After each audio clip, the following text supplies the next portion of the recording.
As a health professional, having the right assessments is one of the most important things you can do. Because correct decisions require correct information. And you have to be able to find it to fix it. If you're not assessing, then you're really just guessing. Having the right assessments can separate you from the pack. There are lots of insufficient assessment systems out there.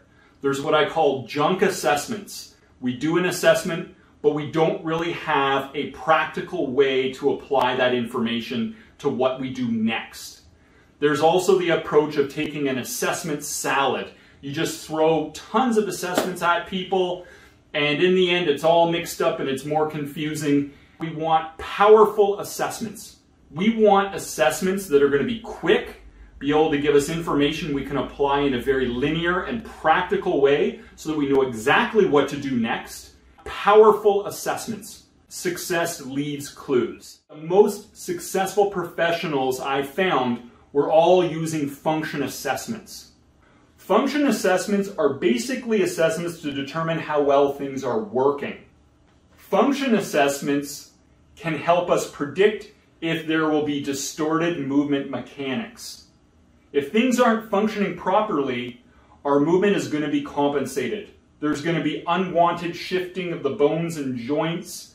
We're going to be recruiting the wrong muscles. So do an overhead shoulder press. Let me know how easy that feels. Scale of 1 to 10.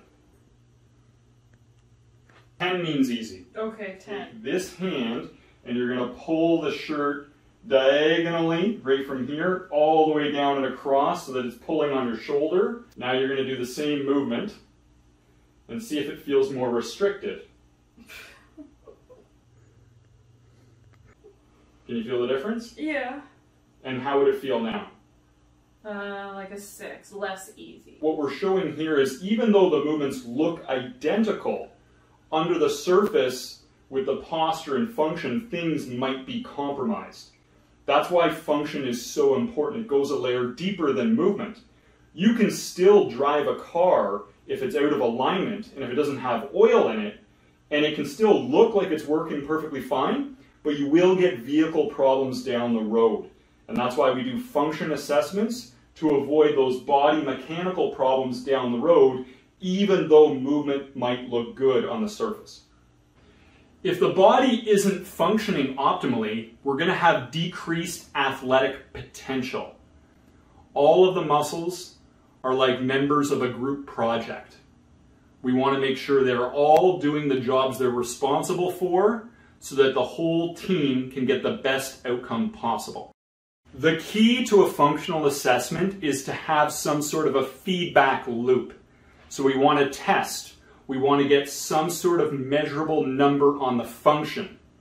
Then we want to be able to apply whatever strategies we think might help as an experiment and then retest function and see if we get an improvement. If we get an improvement, then whatever strategies we applied are likely on the right track because we're confident that what we're doing is going to make things better. And that gives us a good starting point for our prescription of exercise, stretch, and everything else. Hips are such a central part of the body. It has connections going down below to the knees and even has an impact on the feet. Plus our low back sits on the hips and pelvis. So if there's any misalignments in the hip and pelvis, it can lead to compensations in the low back. And there's connective tissue that connects our shoulders to our hips. The hips play such a central role in the function of the body, and therefore we think it's one of the most important areas to assess. And we're going to show you one of our favorite assessments. We're going to go on to the hip swing test. This is to assess for dysfunction in the hips, which could be related to the sacrum, the gluteal nerve, or the muscles themselves. To begin, you actually want to show the client, if you have the assessment sheet, show them exactly what you're going to do so that they can predict the steps as you go through it. To start off, you're going to have the subject seated, and you're going to have them straighten one leg and just hold the leg in your hand on the outside of the ankle with your arm hanging straight down. Just imagine it like a broomstick. You don't want to break the broom. Just have your arms hanging straight down. With your other hand, brace the outside of their knee. Holding their leg out to the side, you're going to instruct them to push into your hand while you apply a gradual increasing resistance for about 2 to 3 seconds. Then they're going to score it on a scale of 1 to 10, determining how strong they feel. 10 out of 10 is if it feels like a statue, they can resist you easily. 0 out of 10 is if it's totally weak and they're giving out. So it'll look like this. Resist and go. I wait for the pressure, then I push in, then I relax. And then you ask them to score themselves in terms of how stable they felt. How strong was that on a scale of 1 to 10? 9 or 10. And if they give you 2 answers, you just split the difference. So we would say 9.5 out of 10 on the left side hip. And if you need to, you can retest 1 or 2 times just to make sure you're confident with the results. So we'll say, let's just make sure we got that right. Resist and go. Excellent. Once again, feels like a 9.5 out of 10. Then we would proceed to test out the other side and compare the difference. Now, one cool trick you can apply is just to see how weak feels, we can create a false weak test. This works the vast majority of time for people. All you have to do is get them to assume terrible posture. Okay, so if you just tuck your chin all the way down, that might cut off some of the nerve flow going to the hip, and we might notice that it immediately becomes a lot weaker. Now, I want you to try actually as hard as you can on this test, just so we can see. Okay? Resist as hard as you can and go. And how strong did it feel that time? 2. Okay, good. And that's a real life test there, so you can see it easily goes from a 9 to 2, but at least I know what weak feels like. So there are a number of modifiers you can apply if somebody initially tests weak. And we only do this if they initially test weak. Okay, so we're going to try a test on the other side now. So straighten your leg. Once again, I'm bracing here. I'm keeping a broad hand here. I'm going to swing your leg in. I want you to resist as hard as you can. And go. Okay, so what was that side on a scale of 1 to 10? 2. Okay, now we're going to try a number of modifiers to see if it makes a difference. First modifier is to shrug the opposite shoulder all the way up towards the ear, and then try again, and we're just going to see if that makes a difference. Resist, go. Nope, still weak. Okay, let's try this one all the way up. Resist, and go. And still weak there. Now what we're going to try is the SI joint stabilizer modifier. So I want you to suck your abs in and try to lift your pelvic floor up by contracting the Kegel muscles or the muscles that we've used to stop the flow of urine. Okay? Hold this leg out to the side, resist as hard as you can, and go. Okay, and what did that feel like on a scale of 1 to 10? An 8. Okay, so we had a significant improvement with that modifier. So now we would apply the corrective strategies that are recommended if that modifier works. I'm going to hire you. Phone. Okay. No phone in the pocket.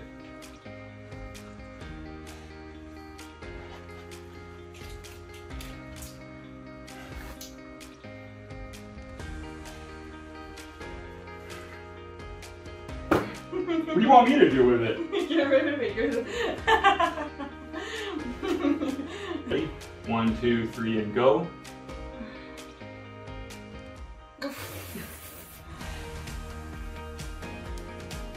Two to 3 seconds, right? And now the next one we want to do is quick onset. So we don't want to do a quick onset. Ready? And yes. All right, it should be like a dimmer switch. Ease into it. There we go. There are a few precautions we should have with function assessments, especially hands-on function assessments. Rule number 1, first, do no more harm. If somebody is currently injured, if somebody is just recovering from an injury, perhaps they've come out of a cast or they're just coming back from surgery, then we might not want to consider applying any assessment, hands-on function assessment, because there's a greater risk to it. Also want to avoid testing infected areas of the body or painful and injured areas in which we might cause more harm. Whenever we're doing hands-on function assessments, we want to avoid using bony contact from the hands. So try to just use a broad, flat palm as best as possible rather than jabbing your hand bones into somebody, because that pain might cause them to give up on the function test. It might create a false weakness. We want to apply pressure at an appropriate angle to the joint we're testing. We don't want to be jamming the joints. We want to take it through a tangent or an arc that's natural to the range of motion of the joint we're testing. And we want to be consistent with it.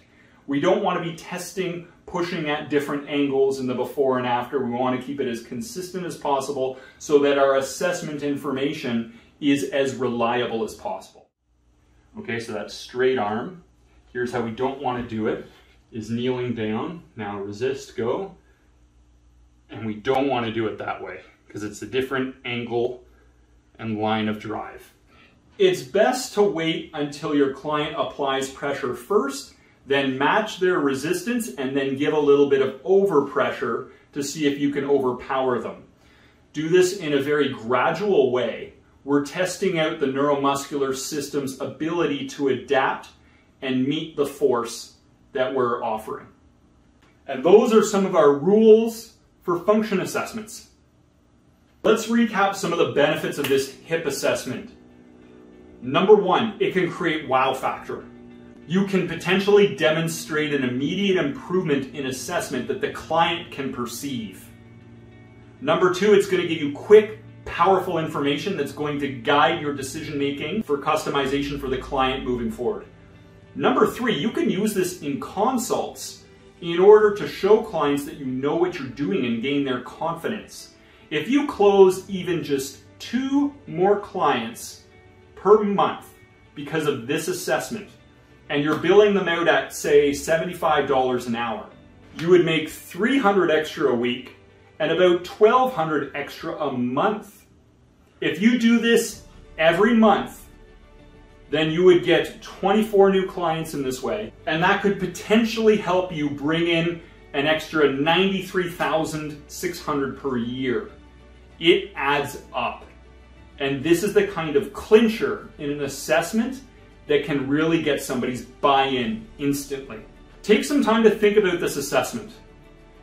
It's quick, it's convenient, and it's applicable.